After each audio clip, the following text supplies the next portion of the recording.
A UFO spotted over Alaska attracted special attention. This sighting was made by an airline pilot with 29 years of experience. The crew claims that while it was flying over Alaska last November, it was followed for 400 miles by strange white, yellow, and amber lights. Of the thousands of reported pilot encounters with UFOs around the world, few are more harrowing than the episode on the 17th of November 1986 involving Japanese Airlines Flight 1628 high above the Alaskan tundra. Regarding airline cases in America, the JAL is very interesting because you have multiple witnesses. It was a cargo aircraft, and the pilots observed an object that seemed to be tracking along with their aircraft. It involved an investigation by the FAA. This is an official government investigation of the sighting itself. The events of that night were captured on tape. Spinner 1628 heavy. Military radar advises they are picking up an intermittent primary target behind you. In trail, I say again.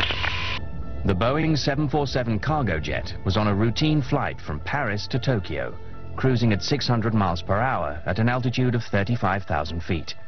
It was headed towards Anchorage, Alaska, to refuel.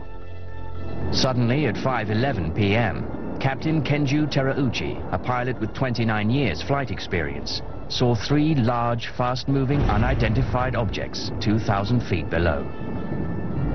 The largest object was described by Captain Terauči as resembling a shelled walnut. Captain Terauči said that the main craft was twice the size of an American aircraft carrier. Co-pilot said it was as solid there as if you were seeing an oncoming jet with its lights on, except it wasn't an oncoming jet. 747 was nothing compared to this big flying saucer. After several minutes of observing the UFOs, the pilots realized that the objects were now matching their speed, 600 miles an hour, and tracking them. The captain reported that the objects began, quote, making moves that are impossible for any man-made aircraft to perform. Then, without warning, two of the smaller craft suddenly rose and shot directly in front of the pilot's window. The objects came so close to the aeroplane that Captain Terauči recalled that the intense glow made his face feel warm. All of a sudden they appear and they're traveling right in front of the aircraft. And they were sort of wobbling back and forth as they moved. They seemed to be only 1,000, maybe 2,000 feet in front of the aircraft and traveling at 600 and some miles an hour. At that very moment, their radio link to Anchorage went dead, leaving the aircraft flying blind. A horrifying catastrophe was seconds away when the UFOs rose and veered left. Deviate from some object, equating 240. Spinner 1628 heavy. Deviations approved as necessary for traffic. It's quite a big, like a formation. In his official FAA report, Captain Terauči said we had to get away from that object. Spinner 1628, sir, do you still have the traffic? Disappeared, Procena 1628. Spinner 1628, I understand you do not see the traffic any longer? Okay. Moments later, an urgent message came in from Elmendorf Air Force Base.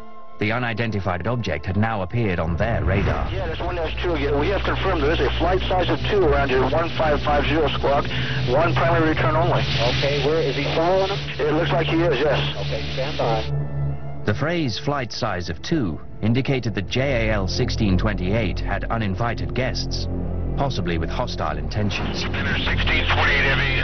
Military radar advises they are picking up an intermittent primary target behind you. In trail, I say again. Immediately after this confirmation, the FAA requested that the Air Force scramble jets. Do you have anybody to scramble up there, or do you want to do that? Oh, we're going to talk to your liaison officer about that. It's starting to concern Japan Airlines making a 360 now. It's still falling. Okay, we'll call the military desk on this. Although the military desk took no action, JAL 1628 landed safely in Anchorage at 6:20 p.m. Extensive media coverage around the world has helped make this incident one of the most widely reported UFO cases in history. The JAL case continues to inspire debate about the nature and intent of the objects that tracked the 747. To this day, it remains a mystery.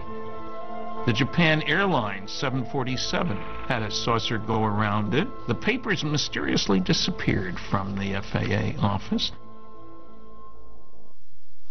The 30th of January 1987. Only 2 months after the JAL report, a similar UFO event took place in Alaskan skies. But this one involved the US military. A US Air Force KC-135, flying from Elmendorf Air Base in Anchorage to Eielson Air Force Base near Fairbanks, reported a chilling UFO-related incident at 20,000 feet. Showing traffic for us around 1 o'clock. Can't really tell the distance. Seems to be about full altitude. Reactor 29 negative. I have no traffic, and you're 1 o'clock. The pilots reported that the object was strikingly similar to the UFO seen by the JAL flight, a massive, disc-shaped, noiseless object larger than an aircraft carrier. Seconds later, Anchorage Air Traffic Control asked whether the KC-135 still had the object in sight. The pilot replied yes, and added that the object was now only 40 feet from his aircraft. The recent incident involving JAL Flight 1628 even came up in their cockpit recording. We're from California, just visiting up here. People see this sort of thing a lot other than the Japan airline types? Actor 29, it's very rare seeing the lights up there.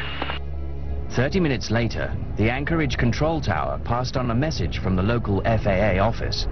Actor 29, the quality assurance staff at the Anchorage Center here requests you give them a call after you land at Eielson. That is concerning the objects we're looking at? Affirmative, sir. I think pilots make especially good UFO witnesses. They know what's normal in the sky and what isn't. They've seen all different kinds of airplanes routinely. When a pilot reports a UFO, there's a better than average chance that that's what it was. The 31st of January 1987. Less than 24 hours after the KC-135 encounter, yet another UFO-related incident occurred in the skies above Alaska. The pilots aboard Alaska Airlines Flight 53 witnessed enormous, bright, disc-like objects tracking their aeroplane. Ground control stated that no object was visible on radar, but it was the speed of the UFO craft that alarmed the pilots. They had just underneath our radar, picked up a blip. He's moving about a mile a second. He's full out straight ahead of us, just disappeared. Man, he was there and then he was gone. If you're a pilot and you report a UFO sighting to the FAA, you might as well turn in your license the next day. The FAA, the military, even civilian authorities don't want to know about UFOs.